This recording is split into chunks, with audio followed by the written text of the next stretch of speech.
Hello to everyone, I welcome you all on Abhipedia defence YouTube channel. And आज मैं काफ़ी demanding topic जो है उसका आंसर आपके सामने लेकर आ रहा हूँ। बहुत स्टूडेंट्स ने कहा कि सर कुछ टिप्स बताइए कि पेपर टू जो है उसमें स्कोर कैसे करें, राइट। तो CAPF पेपर टू में कैसे कैसे कौन कौन सी इंपॉर्टेंट चीज़ें हैं जिसको आपको फॉलो करना चाहिए, और उस फॉलो करते करते ही आपको इम्प्रूवमेंट दिखेगी and definitely you will score good marks in CAPF paper to on 7th August, right.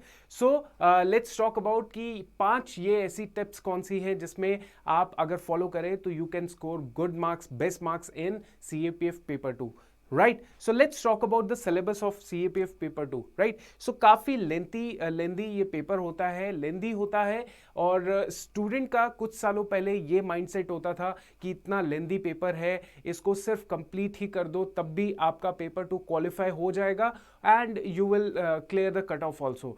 But अब जो 3-4 साल से ट्रेंड होता देखा जा रहा है, जहां पे आपकी वैकेंसीज कम होती जा रही हैं एंड आपका जो कंपटीशन है वो बढ़ता हुआ देखा जा रहा है, इसकी वजह से now you have to complete the paper without any doubt, you have to complete it, right. और उस कंप्लीशन के अंदर अंदर आपको क्वालिटी भी लेकर आनी पड़ेगी विदाउट एनी डाउट, राइट। सो सबसे पहले तो हम लोग बात कर लेते हैं, ये जो पेपर टू है इसका नाम क्या है? इट इज जनरल स्टडीज, ठीक है। क्या लिखा हुआ है? General studies, right. And essay and comprehension, जो कि 200 मार्क्स का आपका पेपर होता है। और इस 200 मार्क्स के पेपर के अंदर व्हाट आर दी सिलेबस की बात करें तो इट इज ऑफ 4 एसेज यहाँ पे देखे जाते हैं। 4 एसेज मिलेंगे आपको, 2 आर्ग्यूमेंट्स मिलेंगे, 2 रिपोर्ट राइटिंग मिलेगी, एक प्रेसे मिलेगा, एक कॉम्प्रिहेंशन मिलेगा एंड एक 25 मार्क्स का ग्रामर यहाँ पे आती है। अच्छा, यहाँ पे 4 एसेज करने होते हैं, वैसे यहाँ पे आपके पास 6 एसेज आते हैं, 6 ऐसे आपके सामने आते हैं, राइट। उसमें से आपके पास 4 ऐसे करने के लिए होते हैं, मतलब आपको 4 ऐसे लिखने होते हैं। 2 ऐसे आप नहीं लिखेंगे क्योंकि आपके पास चॉइस होती है, राइट। बाकी में कोई चॉइस आपके पास नहीं होती। तो लेंदी तो दिख जाता है, जो पेपर जो है वो काफी लेंदी होता है without any doubt, right. So okay, so यहाँ पे क्या है ना, यहाँ पे देखिए जनरल स्टडीज लिखा हुआ है। जनरल स्टडीज का मतलब यही होता है कि कोई स्टूडेंट ये कहता है ना, मेरे को कॉल भी आती है और स्टूडेंट ये बात करता है कि सर मैं अगर पेपर 1 और पेपर 2 की तैयारी आज से शुरू करता हूँ, क्या मैं CAPF क्वालिफाई कर पाता हूँ कि नहीं कर पाता हूँ? मैं उसको बोलता हूँ देखो, इट इज़ लाइक करने को तो बहुत कुछ कर सकते हैं ना, ऐसा बोला जा सकता है। और हमें भी अगर किसी को बोलना हो, मोटिवेट करना हो, तो बोला जा सकता है कि आप 12 घंटे पढ़ लो डेली के, आप paper CAPF cut off clear कर लोगे, राइट। बट ये तो आपके ऊपर डिपेंड करता है कि कितना आप 3 महीने के अंदर पढ़ पाओगे, राइट। 3 महीने से भी कम टाइम बचा है। प्रैक्टिकली मैं हमेशा स्टूडेंट को रियलिटी बता देता हूं कि बेटा अगर तो 12-14 घंटे डेली पढ़ सकते हो तो 2-2.5 महीने के अंदर एक सही गाइडेंस के अंदर पेपर 1 पेपर 2 दोनों क्वालिफाई किया जा सकता है। लेकिन अगर आप सिर्फ ये सोचते हो कि नहीं यार, एक दिन तो 12 घंटे पढ़ लिया, दूसरे दिन मैंने 4 घंटे पढ़ा, तीसरे दिन 3 घंटे पढ़ा, चौथे दिन 12 घंटे पढ़ लिया, तो वो फिर आप नहीं क्वालिफाई कर पाओगे in the upcoming days, right. तो वो प्रैक्टिकल नहीं है। प्रैक्टिकल ये होता है कि जो बच्चा ये पूछता है कि सर मैं ना पेपर 1 की तो काफ़ी टाइम से तैयारी कर रहा था, मतलब ऑलमोस्ट 6-8 महीने हो गए हैं, पहले CDS की कर रहा था या स्टेट सिविल सर्विसेज कर रहा था या सिविल सर्विसेज की तैयारी कर रहा था, अब मुझे जो है पेपर 2 की मैं तैयारी इतना नहीं कर पाया। तो उस सिचुएशन में मैं उस बच्चे को कहता हूं कि practically it is, realistically it is possible कि आपने अगर पेपर 1 की तैयारी कर रखी है पहले से ही, तो आप पेपर 2 की आज भी तैयारी करोगे तो पॉसिबिलिटी बहुत ज़्यादा हो जाती है। क्योंकि बच्चे को क्या है ना, पहले ही बच्चे का जनरल स्टडीज़ वाला जो एस्पेक्ट है, टॉपिक है, वो कवर अप होते हैं, उसको पता होता है कुछ चीज़ें, मोटे मोटे तौर पे उसको चीज़ें पता होती हैं। सिर्फ ये होता है कि पेपर 2 के अंदर थोड़ा सा एक पैटर्न फॉलो करना पड़ता है। तो जो बच्चा आज तक पढ़ते आ रहा है पेपर 1 का कंटेंट, अगर वो पेपर 2 की आज भी तैयारी करता है, all everything possible for clearing your paper 2। But जो बच्चा ये कहता है नहीं सर मैं तो एकदम नया हूं और पेपर 1 पेपर 2 दोनों प्रिपेयर करना चाहता हूँ और मुझे क्लियर करना है इस साल, इस बार ही, तो I completely agree with your point. If you want to clear, आप कुछ भी कर सकते हैं ज़िंदगी के अंदर, लेकिन अगर practically it's all up to your consistency and level of dedication कि आप कितने घंटे पढ़ाई कर सकते हैं। ठीक है, ज़्यादा कर रहे हैं तो ऑब्वियसली 2.5 महीने में भी इस चीज़ को क्वालिफाई कर सकते हैं, लेकिन पेपर जो 1 है अगर आपका अच्छे से है तो पेपर 2 के आज से भी शुरू करें तो बहुत अच्छे से तैयारी कर सकते हैं। मेरे कहने का मतलब ये है कि why I am emphasizing a lot on paper 2 कि how you should score 100+ marks in paper 2। पहले क्या होता था, पहले ऑन एन एवरेज कहा जाता 75 मार्क्स आप लेकर आते हो, अगर आप 80+ मार्क्स लेकर आते हो सो पॉसिबल ही है कि आपका पेपर 2, आपका पेपर 1 पेपर 2 दोनों क्वालिफाई हो जाएंगे और अच्छे से आप इंटरव्यू दे देंगे। लेकिन आज के टाइम पे आप पिछले 2 सालों का ट्रेंड देखेंगे तो यू विल सी कि 100+ मार्क्स बच्चे स्कोर कर रहे हैं, और जितने भी टॉपर्स हैं उनमें टॉप जो टॉपर्स होंगे वो देख लेना उनके 100+ मार्क्स ही पेपर 2 में आ रखे हैं। इसमें यह भी है कि कई बच्चों के क्या है, कई बच्चों के पेपर 1 में बहुत ज़्यादा 160+ मार्क्स आते हैं, इसीलिए पेपर 2 में वो 90+ भी ले आए तो भी चल जाता है। लेकिन रिमेंबर, ये 90 से कम अगर मार्क्स ला रहे हो आप या 95 से ला रहे हो तो तभी आपका सिलेक्शन होगा, तभी आपका क्वालिफाई होगा जब आपने पेपर 1 में बहुत अच्छा स्कोर किया होगा। अंडरस्टैंड? सो पेपर 2 कहीं ना कहीं आपको अंडरस्टैंड करना है, it is a king maker. You have to understand that it is a king maker, right? So quality quantity तो मैटर यहाँ पे होती है कि आपको पूरा पेपर कंप्लीट करना है, लेकिन quality also very important challenge, और वो काफ़ी बड़ा एक चैलेंज है, राइट? अगर मैं आपको बताऊं तो ये हमारे टॉपर्स की लिस्ट है, ठीक है? यहाँ पे फर्स्ट रैंक से लेके 17 रैंक तक का आपको डिटेल मिल जाएगा। देखिए 278, 260, 272, 251, 258 इस तरीके से इनके मार्क्स आ रखे हैं। इसमें मैं आपको बताऊं तो ऑलमोस्ट सभी ने ही 100+ marks they have scored in paper 2। That's why they have seen their name in the merit list. तो 100 मार्क्स लाना आपकी ज़रूरत है। आप ये मत सोचिए कि इस बार 250 वैकेंसी है तो ज़्यादा वैकेंसी है कंपैरेटिवली लास्ट ईयर के। नहीं, कंपटीशन हमेशा उतना ही रहता है, कंपटीशन बढ़ता है, कम कभी नहीं रहता। चाहे वो कोविड आ जाए, चाहे कुछ भी आ जाए, लेकिन कंपटीशन हमेशा बढ़ता है। ये एग्जाम्स में कंपटीशन बढ़ता ही है, तो आपको 100+ मार्क्स लाना बहुत ही ज़्यादा इंपॉर्टेंट है, और everything is possible. Realistically practically बोले पेपर 2 में आज भी अगर लग जाते हो अच्छे से तो पॉसिबल पूरा का पूरा है, कोई दिक्कत नहीं है, राइट? अब देखिए इस चीज़ को करने के लिए आपको क्या करना पड़ेगा। मेरा टिप नंबर 1 क्या है? मेरा टिप नंबर 1 ये है कि सबसे पहले आपको कंटेंट अपना बनाना पड़ेगा। You have to build your content, right? आपको कंटेंट बनाना पड़ेगा, ऐसा कंटेंट जो कि बहुत ही important, useful, to the point हो, कोई फालतू चीज़ें ना हो, जिसके अंदर कोट्स हो, केस स्टडीज़ हो, डेटा हो, जो एनसीआरबी का डेटा है, मल्टीपल ऑर्गेनाइजेशन का डेटा है, ठीक है? कंटेंट ऑल होराइजन्स का हो, कॉम्प्रिहेंसिव कंटेंट हो, जिसमें आपका पॉलिटी गवर्नेंस हो, आपका इंटरनेशनल रिलेशन हो, आपका सोशल इश्यूज हो, आपके इफ़ वी टॉक अबाउट कि और कौन सा है, एनवायरनमेंट से रिलेटेड कंटेंट हो, तो ओवरऑल पूरा कंटेंट आपके पास होना चाहिए, राइट? तो मेरी फर्स्ट स्टेप ये है कि हमेशा ये याद रखो कि सबसे पहला स्टेप आपका कंटेंट है, ठीक है? Content is the most important thing. अगर ये चीज में गड़बड़ हुई तो आप चाहे प्रैक्टिस करते रहिए, बट उस प्रैक्टिस का क्या फायदा होगा जब आपके पास कंटेंट ही बहुत अच्छा नहीं है, क्वालिटी वाला नहीं है, तो कैसे करोगे चीजें, राइट? आप मान लीजिए कोई स्टेटमेंट लिख रहे हो कि India is one of the poorest country in the world, right? तो वो स्टेटमेंट आपने लिख दिया, लेकिन अगर कोई और स्टेटमेंट जिसके इसी तरीके की स्टेटमेंट लिख रहा है और ये लिख रहा है कि as per the world food organization, right? World food organization के हिसाब से India is the one of the most poorest countries in the world, तो उसकी जस्टिफिकेशन जो है उसने दे दी है, तो वो स्टेटमेंट में उसको एक्स्ट्रा मार्क्स मिलेंगे। बट उसको एक्स्ट्रा मार्क्स इसलिए मिले क्योंकि उसने थोड़ा सा सही कंटेंट पढ़ा था। जर्नलिस्टिक कंटेंट पढ़ के कोई किसी का बेनिफिट होता नहीं है। तो आपने याद रखना है कि कंटेंट पे बहुत ज़्यादा ध्यान देना है। अब देखो हम लोग भी, हमारा जो पेपर 2 का कोर्स है उसमें मैं ऐसा नहीं बोल रहा कि अपने कोर्स को प्रमोट कर रहा हूँ, बट जो रियलिटी है वो रियलिटी है।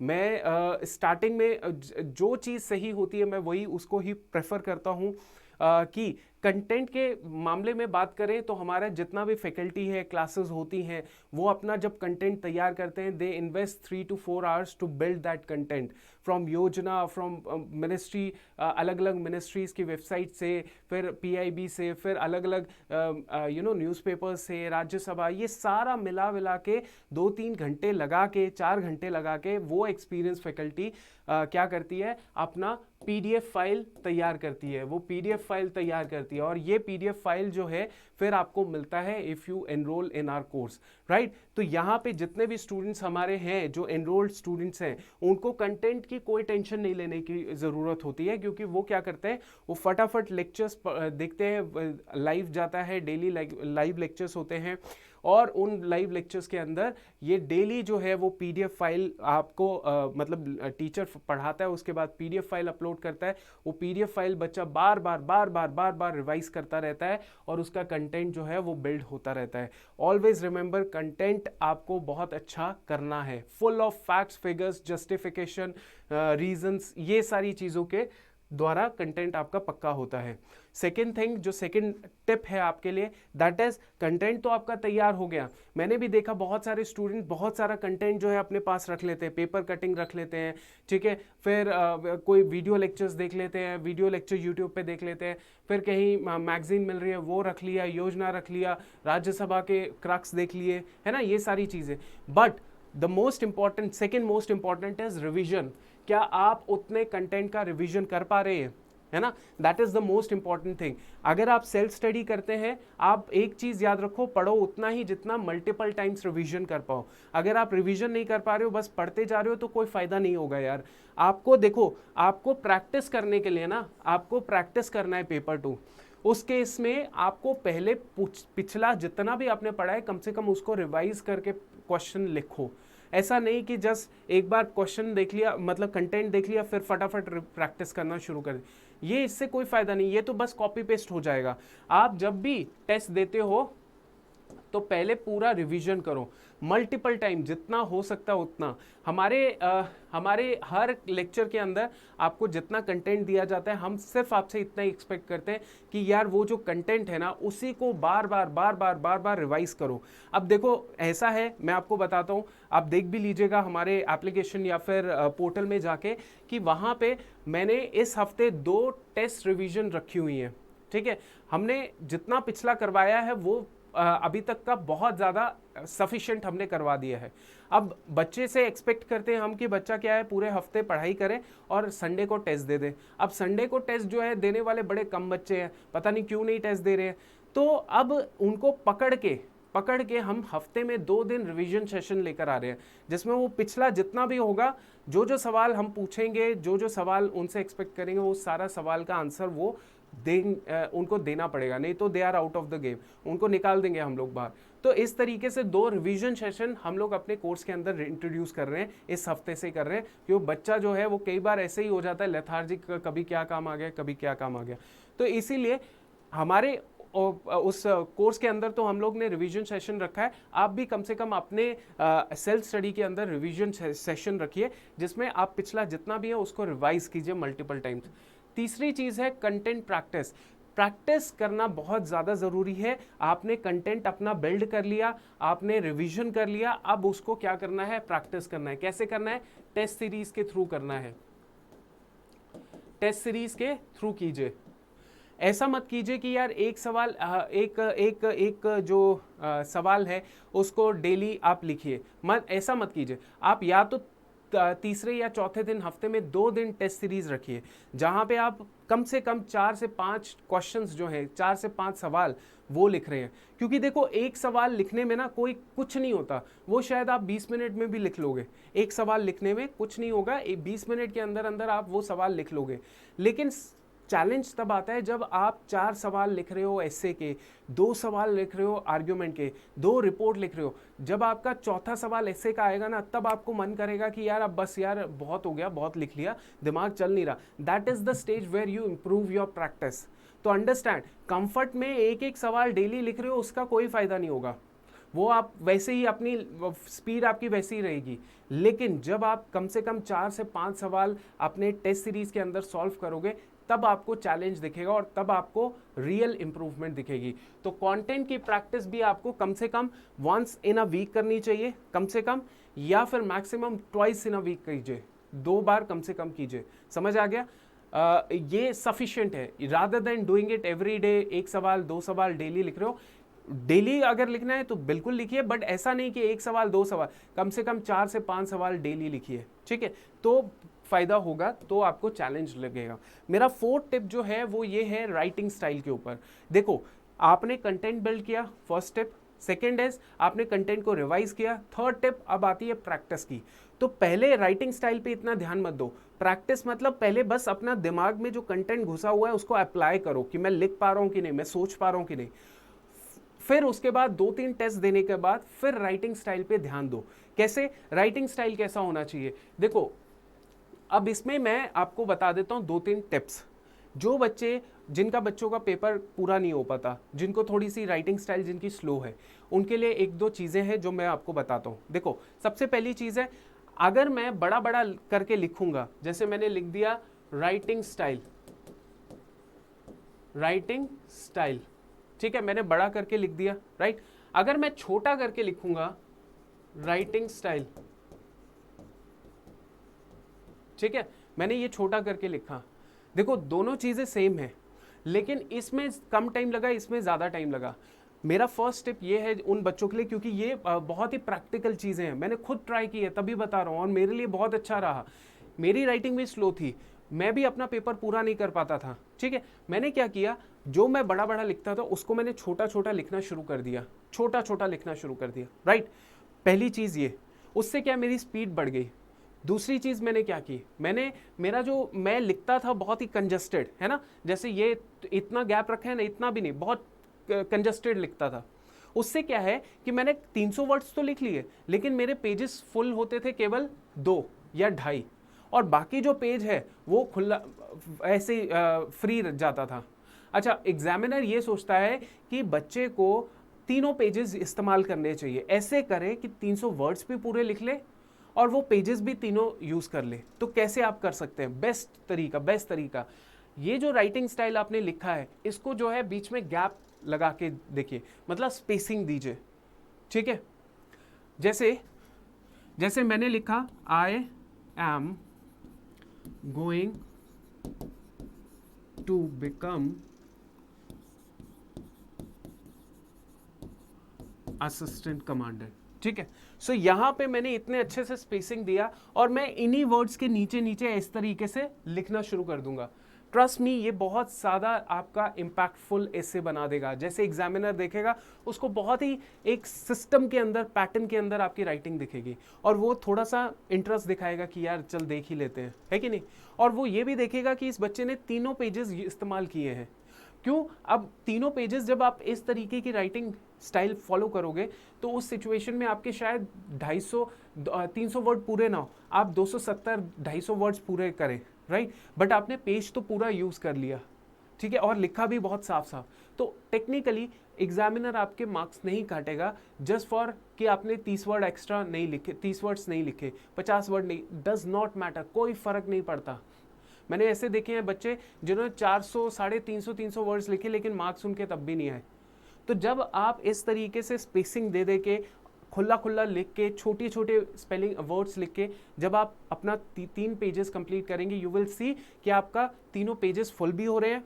यू विल सी कि आपका जो है जो राइटिंग है वो भी इम्प्रूव हो रही है, और आपका टाइम के अंदर वो राइटिंग इम्प्रूव हो रही है। बेस्ट चीज़ आपके सामने होगी, राइट। इसको पर फॉलो कब करोगे? तब करोगे जब आप प्रैक्टिस कर रहे होंगे अपने कंटेंट की, ठीक है। सो ये आई होप आपके लिए बेनिफिशियल होगा। और last but not the least, जो कंप्लीटिंग द पेपर, ये जो कंप्लीटिंग द पेपर है, this is the tip which is connected to all 4 tips, right. Complete तो तभी कर पाओगे जब आपके पास कंटेंट होगा, एकदम रेडीमेड कंटेंट होगा आपके दिमाग में, राइट। रेडीमेड कंटेंट हुआ, आप उसको क्या करोगे, आप उसको बार बार रिवाइज करोगे, रिवाइज करने के बाद प्रैक्टिस किया होगा, प्रैक्टिस करोगे तो एप्लीकेबिलिटी ऑफ नॉलेज होती जाएगी, जल्दी जल्दी लिख पाओगे, और जब जल्दी जल्दी लिख पाओगे और राइटिंग स्टाइल को फॉलो करोगे, then only you will be able to complete the paper. और कोई तरीका नहीं है, right, with the quality answers. So यहाँ पे ये जो 5th टिप है, ये 5th टिप तभी पॉसिबल हो पाएगी, या इसको कहते हैं conclusion of paper 2, that is completing the paper. ये तभी हो पाएगा जब आप पहली 4 टिप्स को बहुत अच्छे से फॉलो कर लोगे, ठीक है। ये 4-5 टिप्स हैं जिसको फॉलो करके definitely you will improve a lot of things in your paper 2, a lot of things, कोई प्रॉब्लम नहीं रहेगा पेपर 2 के अंदर, अंडरस्टैंड। तो इस चीज को ध्यान में रखो कि पहले कंटेंट बनाना है, पहले क्या करना है, कंटेंट मेकिंग होगा, ठीक है। दूसरा आएगा कंटेंट रिवीजन, ठीक है, उसको रिवाइज करो मल्टीपल टाइम्स। तीसरा आएगा content practice through test series, जो चैलेंजिंग टेस्ट सीरीज हो, ऐसा नहीं कि जो सेम पढ़ा वही आ जाएगा सवाल। चौथा is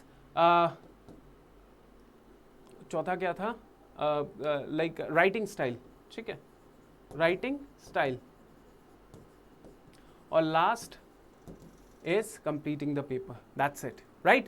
So I hope you like this video. मैं last में आपको ये बता देता हूँ, now is also the time that you can avail the benefits of our live paper 2 course, जिसमें हम लोग पक्का स्टूडेंट को पकड़ के रखे हुए हैं कि आपको ये सब चीज़ें फॉलो करनी पड़ेगी, otherwise you are out of the game, ठीक है। सो 150+ लाइव क्लासेस आपको मिल जाएंगी, स्टडी नोट्स, PDF फाइल्स मिल रही हैं, उसके अलावा आपको प्रीवियस ईयर क्वेश्चंस के ऊपर वीडियोस मिल रही हैं। आप 14+ टेस्ट सीरीज दे के आप क्या कर सकते हैं, अपनी प्रैक्टिस कर सकते हैं, स्टूडेंट्स के साथ जूम सेशन ले रहे हैं ताकि उनकी जो रिवीजन है, ताकि उनका जो लेवल है कंटेंट का वो इम्प्रूव हो रहा है कि नहीं, वो सारी चीज़ें, और इंस्टेंट डाउन रेजोल्यूशंस भी हैं जो कि आप फॉलो कर सकते हैं। कोई भी डाउट, कोई भी क्वेरी है, आप डायरेक्टली कॉल कर लीजिए and we would love to help you out, ठीक है। तो तब तक के लिए I see you next time and जय हिंद, थैंक यू।